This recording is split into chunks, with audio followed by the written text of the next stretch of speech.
নমস্কার সবাইকে, real life YouTube চ্যানেলে সবাইকে স্বাগত জানাই। আজকে যেটা নিয়ে আলোচনা করব সেটা হচ্ছে টমেটো গাছের পাতা কোঁকড়ানো বা গোল হয়ে যাচ্ছে, সেটা নিয়ে আলোচনা করব। কী কারণে হয় সেটা নিয়ে আলোচনা করব, আর কি স্প্রে করবেন না করবেন সবই আমি এই ভিডিওতে বলবো। তোমরা যখন এই গাছটা দেখতে পাচ্ছ, এই গাছের পাতাটা দেখো কোঁকড়ানো হয়ে গেছে। এইটা একটা ভাইরাস জনিত রোগ। এইটা কখন হয়? যখন গাছের ফুল চলে আসে, ফল চলে আসে, তখনই এই রোগটা দেখা দেয় সাধারণত। এই গাছের যদি এই রোগটা দেখা যায় তখন গাছের পাতা হলুদ হয়ে যায়, কোঁকড়ানো হয়ে যায়।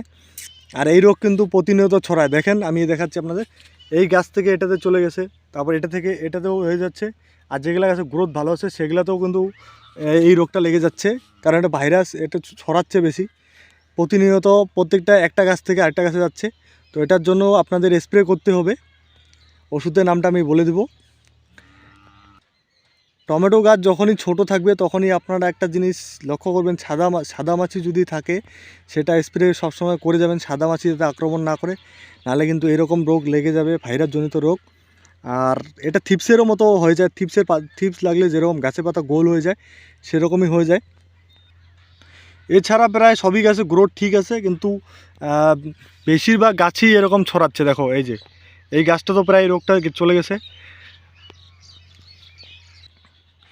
এই রোগ হওয়ার ফলে কিন্তু আস্তে আস্তে গাছ কিন্তু মরেও যেতে পারে, হলুদ হওয়ার পরে লাস্টে মরেও যেতে পারে। কিন্তু এই গাছ হওয়ার ফলে ফলনও কমে যাবে, গাছের গ্রোথও কমে যাবে। তো আপনারা অবশ্যই লক্ষ্য দিবেন। আর ওষুধগুলো কি আমি বলে দিচ্ছি, কি ওষুধ স্প্রে করবেন। তাছাড়া আপনাদের যে ওষুধের দোকান আছে সেখানে যে বললেও ওরা ওষুধ দিয়ে দেবে। আমি যেটা আজকে স্প্রে করব সেটা কি ওষুধ আপনাদের বলে দিচ্ছি। এটা দিলে একদম ভালো কাজ করে এটাতে। আপনারা এই দুইটা ওষুধ স্প্রে করবেন। একটা হচ্ছে বায়ার কোম্পানি জাম, আর 2 নম্বরটা হচ্ছে এটা হচ্ছে ভিসমা, VISMA ভিসমা। জামটা কাজ করে হচ্ছে থিপস, যেটা পাতাটা গোল গোল হয়ে গেছে সেটার কাজ করে, থিপসের কাজ করে। আর ভিসমাটা যেটা ভাইরাস লেগে গেছে সেটার কাজ করে। তো এটা ডোজ হচ্ছে প্রতি 16 লিটার ট্যাঙ্কিতে ভিসমাটা হচ্ছে 30 গ্রাম করে। আর যেটা জাম সেটা 1 প্যাকেট, ছোটো প্যাকেট থেকে 2 গ্রাম করে এক ট্যাঙ্কিতে। এই দুটা মিক্সচার করে আপনারা স্প্রে করবেন। আর স্প্রেটা অবশ্যই সকালবেলা করবেন, সকাল 10টার আগে, তবে এটার ভালো রেজাল্ট পাবেন। না হলে বিকালে আপনারা স্প্রে করতে পারেন। আর যারা আমার চ্যানেলে নতুন, প্লিজ চ্যানেলটা সাবস্ক্রাইব করে দেবেন। আর ভিডিওটা ভালো লাগলে একটা লাইক করে দেবেন। আর কারো যদি কোনো কোশ্চেন থাকে আমাকে কমেন্টে বলতে পারেন, আমি আপনাদের হেল্প করব যতটা পারবো।